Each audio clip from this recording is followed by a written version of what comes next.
I think that one of the ways that we've seen hope and endurance through this whole 6-month period of this pandemic is seeing how our members care for one another in extraordinary ways, lots of ways that we don't even see, was that we're just drawing on those connections that we've created, and people are taking each other food and groceries and books and wine bottles that I heard about somebody doing that today, and just caring for one another and loving one another has been a way that I think that we've really endured through this process.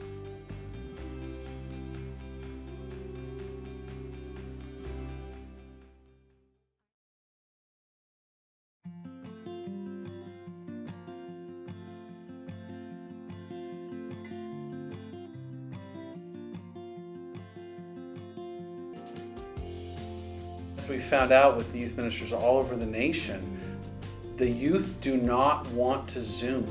They just don't, because they're in Zoom all the time. So that has been a real challenge. Delas having only been here 6 months or so before the pandemic hit. Yeah. And so she's had to renegotiate her own expectations. We've had to do that also. And the things that have really worked are socially distanced coffees, socially distanced walks, anywhere where she'll go out to a house and stand on the porch and talk to the kids and to the parents, stand in the driveway and make personal connections, and to see the companions for our confirmation classes come alongside. My own daughter got a call from her companion several times. Can we meet at the park with our masks on and let's take a walk and talk about Jesus? Yeah. That's how that model of the companion small group connection has been really the way things have continued to sort of nurture our youth. And we're going to have a baptism Sunday this Sunday. We'll have the confirmands come, and some of their companions will be present.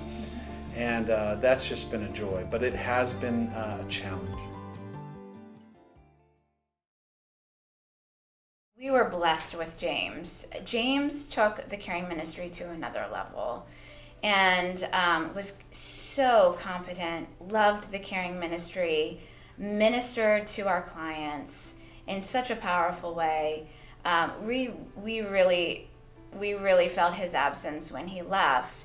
However, we have in Guy somebody with a lot of experience in ministry and a heart for the neighborhood, and he brings with him experience in interim situations. So Guy has been able to come into the caring ministry, take a look and see what needs to be done, get that done, or at least get it started, so when the next person comes in, there will already be things that he's worked out and that she won't have to do. And as far as the process to hire a new director, it was a really life-giving, joyful process. It was one of the most joyful hiring situations I've ever been in, because we assembled a panel of about five or six people, and we prayed together, we discerned together, we prayed with our candidates who came in to interview. We had some wonderful conversations with our candidates.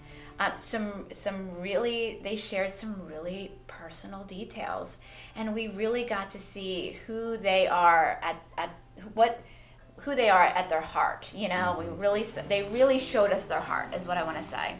They showed us their heart, and we were able to choose a candidate we are just thrilled. We are just thrilled with our candidate, the person that we hired, Marcia Mayfield, who's going to be starting on October 20th.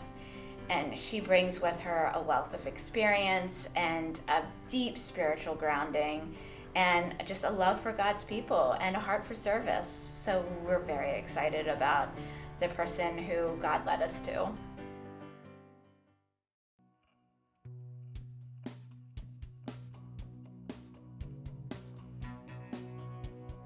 As a worship leader, I'm really looking forward to that service being a real creative outlet, not only for me and for Kyle, but also for our members, because, of course, we're going to have some of our members participate in that service. I mean, we're talking about the importance of telling our stories, the importance of, sharing our testimonies. And that we see that service as a perfect place to do some really creative things with art, with music, with storytelling.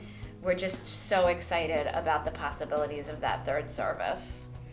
Yeah, I think it's going to be thoroughly reformed, thoroughly sacramental, multicultural, and very contemporary. Another thing that COVID has really taught us is that we don't set the direction, God does. Mm-hmm. And we just follow. And it's amazing that we came up with that vision statement, following Jesus everywhere, because it challenges us that when Jesus goes to some difficult places, as he's done in the pandemic, we need to follow. And that is a challenge as much as it is an invitation. Mm. So God sets the direction, and we follow as faithfully as possible, and God's going to lead us into a good future here at FPC. And building on that reality that we really belong to each other in God, and that infrastructure of care that's been so present before the pandemic, continuing to be faithful in that. Because that's the soul of our church, is how we love each other, and grateful to be a part of it. Yeah, me too.